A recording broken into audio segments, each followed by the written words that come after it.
With Dakota Fiber Mill. And I'm Teresa Perlyberg with Bear Creek Felting, and together we're Shepherd Industries. And we're here at the Nome Schoolhouse, a school that we're renovating into be a fiber retreat center, where we're going to have a fiber arts store where we're going to bring in teachers and teach classes. Bed and breakfast rooms. Yes, and if you want to learn more about the Nome Schoolhouse, you can go to nomeschoolhouse.com and learn more about that. We're here to answer questions about fiber arts, share what we've been working on, the projects and the products that we're coming up with, and to share our progress on the renovation. And so we're going to get started with, and you need to stay tuned till the end because we give out a prize. If you have commented on the last video, the last episode, which was episode number 9, we will go through those names and draw a name for a prize, and we'll do that at the end. Yep. And if you want to comment and make a comment and you're on a cell phone, you got to scroll way down to the bottom to add the comments, because it can be a little confusing because it's not right underneath the video. You have to scroll down to find the comment section. Yeah, and you can just say something, comment, or you can ask a question, and we'll answer your question on our next episode. So we're gonna talk about what we've been doing this week. Yes. We put together a dye course. So I have the Bear Creek Needle Felting Academy, and that is an online academy where you can learn all about needle felting, and it has video courses, a full library, and I'm always adding more. And you also have the opportunity to ask us questions. And so that's the beauty of it. And you get to talk to other people in the academy as well as watch all the videos anytime, take your own time, which videos, rewind and watch them again. And that's a membership that recurs monthly, or you can do it on an annual basis. And so this week, we added a new course called the Do-It-Yourself Guide to Dyeing Natural Fibers. And we did the first lesson in that course, and that's already available in the academy. So that was me. This was my first debut as trying to teach. So yeah, and she did a great job. Yeah. Yes. And here, this is what we did. We did some dyeing here. This is two of our signature blends of yarn. This is our signature blend of yarn. This is a Romney Cornwall Cross 50-50 blend in the gray and in the white. And we over-dyed it in a peacock color, and it turned out beautiful. And then we dyed some, this is a exhausting the dye, and we dyed some other raw fiber and some dyed roving and some alpaca. And that's all on the course, how we all did that, and that was a blast. And we will be doing getting more advanced. Yes, we're going to have more. That was the first lesson, which was Dyeing 101, and we're going to add many more lessons to the course. And we're hoping at the end, when we have all the lessons and it's a full course, that we will offer it outside of the academy for those that aren't into needle felting and just want to learn how to do the dyeing. It will be offered separately as a course that you can take. Otherwise, if you're in the academy now, you can go. Or if you want to join, certainly it's good info. Yeah, we're sharing lots of information, and we're always adding more courses. So, and we always listen to what the members want to. So if you want to learn something, we will get a course put together. Yeah, and there's other tips on there, like washing wool and things like that. Yeah, there's all sorts of things. Sorts of good info on there.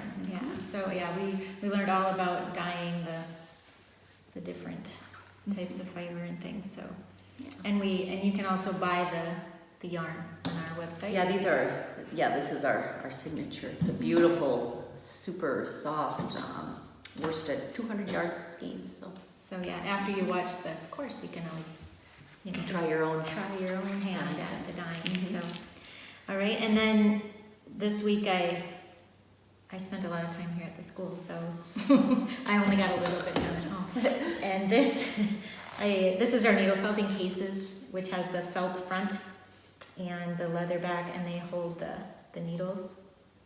and the needle holders, so that when you're traveling you can just put them in your bag and they're safe and they won't break. And anyway, I decorated it. I did some embroidery stitches around the edges and put this little design in the middle. And Cute. so you can do that with your own too, to decorate it, to personalize it That's awesome. as you want to. Awesome. Yeah, and the things that we were doing here, we cleaned out, it was the showers The shower room. in the basement, and we needed to clear that out because they're going to be bringing power and sewer Water and sewer. in, Mhm. and it was a mess, and me and my husband came and cleaned out Did an amazing Entire- amount of work, including all of the old electrical utility boxes, which there was a ton. Amazing yeah. job. So that was what we were busy with this week, and so now we're ready to move on to the questions that we got. Yes, yeah. And our first, last episode, we talked about wool moths, and we showed you what those little cocoons look like and how to watch for the damage and thereof. Somebody asked what to use to deter them. And first, I guess I'll touch with what I've seen doesn't work. I've had folks that have put lavender sachets and whatnot, and I actually, somewhere in my phone, I have a picture of this poor little lavender sachet, and the wool moths are actually chewing right around it. So apparently that doesn't work.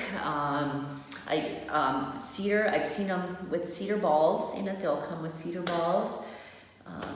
A lot of dryer sheets that may or may not work, but I guess for myself, how I store my wool is I either store it in a sealed plastic container, or I have bags and bags and bags of wool. I have 2 years of wool. I've got a whole wool room basically where I store it, and I use Tempo. It's a residual insecticide that it's very safe, and I treat it in residual, meaning you treat your walls, I treat everything, and it stays there until it gets washed off or until it rains, but it's not gonna rain in my room, so it just stays there, and little critters, whatever bugs they are, they come in contact with it, then they die. So I treat that a couple times. That entire room gets treated a couple times a year just to ensure, and I treat my mail with Tempo. Tempo is a friend of mine. I love Tempo. Yeah, but otherwise, just, store them in a sealed container, or, the cedar Yeah, because the closets and question whatnot. was about a sweater, like how would you keep them, but like in a sealed bag even, in your drawer, just to make sure that the wool moths don't come. I have never had a wool moth in my house, which is amazing, and I've had it's lots full of of wool, and I brought in wool from other places. Yeah, and I'm the same way. I own a wool mill. I mean, right outside my door, and I haven't had them in there, but it doesn't mean it's because you don't keep a clean house or anything like that. I mean, it's just those goofy little things. If they get in there, it's a nightmare when they do. It is. So. Yeah. The worst thing you can do is if you are storing raw wool, because raw wool really pulls them in, because there's generally a little bit of manure in there, and just the different scents of that animal are still in there. It just really draws them in. Is if you could take that, if you shear your, whatever it is, your alpaca, your sheep or whatever, and just throw the open bags in your barn or up in your hayloft or something, then you're just asking for them to come in, and there's a lot of folks that do that and don't think about that, and then they'll So what would you suggest they store? Where would they store? In your basement, Yeah. in somewhere that's, and I know it's not. Stinks. I know. I don't know. I know. It's your garage maybe would be better. Yeah, I store mine in the lawn shed. Yeah. And if you're, I think if I were going to, wouldn't have a place to store it inside, I would store it in like a shed or something that I would treat with Tempo a couple times a year. And I think you'd be pretty good then, as long as it made sure it was sealed, a sealed little barn, a sealed little shed, something. Yeah. And then that you were able to kind of control. Yeah, and we live in North Dakota, so we have just the summer to worry about. In the winter, we don't have to think about that. So, if you're in a warmer climate, You have to worry about wool moths more. Right. You know, and if you wash, if you do find them in there, there isn't, like I said in the video, there is not a mill in the country that is going to process any fiber that has the evidence of them. But you yourself, if you wash them in very, very hot 140, 160 degree water, it will kill them. But the mills just, you know, can't risk getting one of those cocoons in somebody else's fiber. This question was the coasters. Yes, I had a gal. We're making, it's a new product for us. These are coasters made out of, these two are alpaca fiber, and this one here is wool. And this is kind of cool because it has a little bit of chaff that we've left in the wool. So you've got a little bit of the North Dakota prairie that comes with you. That's really cool looking. This is kind of, I like that. One of my faves. I like it a lot. Yeah, but the question was, if you put your mug or your glass on it and there's condensation, is it repelling the water or how's it performing? You know, how is it doing its job as a coaster? So I thought, man, that's a good question. So I threw a water bottle in the freezer and froze it. And in my mill, which is 85 degrees, 80% humidity, I used one of these ones, the alpaca ones, and I put that water bottle on there and I waited for 5 hours, and as it, you know, started to melt, it was terrible condensation, of course, that wouldn't be. So I would pick it up and, you know, as if I was drinking it and put it back on there. And I took pictures, and they're coming up now as I speak, and kind of monitored what was going on. And it was amazing. I was shocked that it started to sink in into the fiber pad or the coaster, but it never went through. In the end of the 5 hours, I had it on a piece of paper, and the one side, as you can see, was wet and was quite saturated. The other side completely dry, and where it's set on the paper was completely dry. And even towards the end, there was water starting to pool on it. And I mean, and this was a water bottle. I mean, this was a test that's not normally how, you know, even a frosty beer mug wouldn't be giving you that much condensation as that water bottle was in that hot mill. But as it was pooling, it never flowed onto the table. It's like the little fibers just held it around. It was so cool. And if that would have been a Coke or a cork coaster or a wooden coaster, I mean, you would have had water flowing on your table. So anyway, it performed beautifully. So thank you for that question, because it was fun to do the test and to see it perform as it's supposed to. Yeah, so that was fun. So in the next question, we had someone ask us if we had considered using wool insulation in our school project, and since that kind of fits in with our theme of everything that we're doing and trying to you know, think of the environment and think of, you know, everything along the way, and since we raise sheep, we definitely have thought of wool insulation.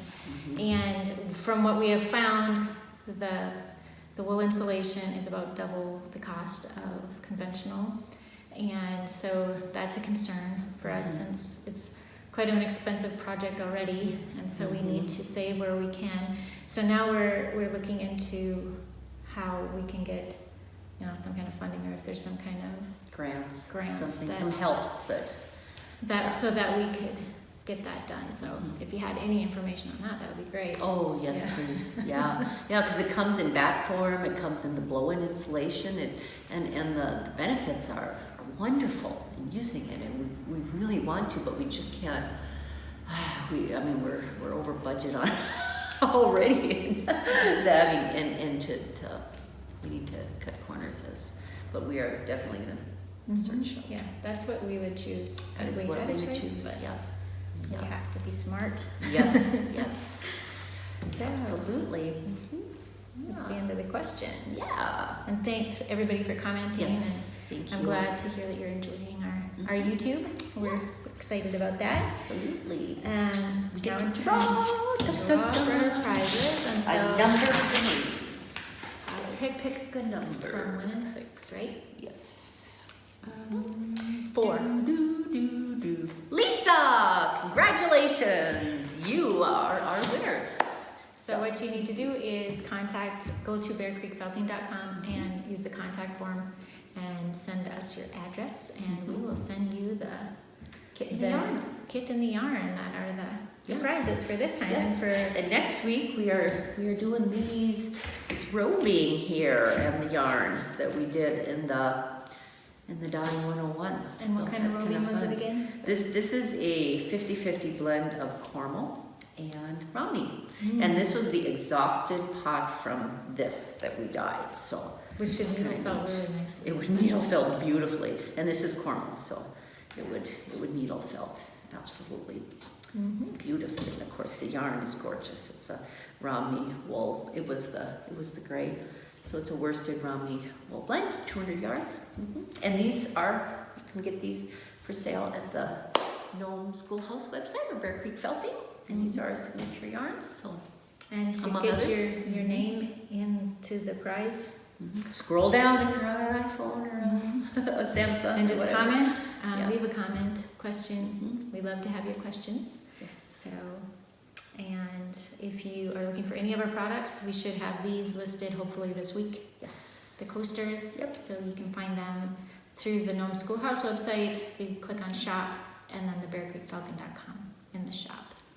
And you can find the needle felting cases, the needle felting holder cases. Yeah. And the yarn, And the yarn. all in our shop. So, well, thanks for watching. Thank you.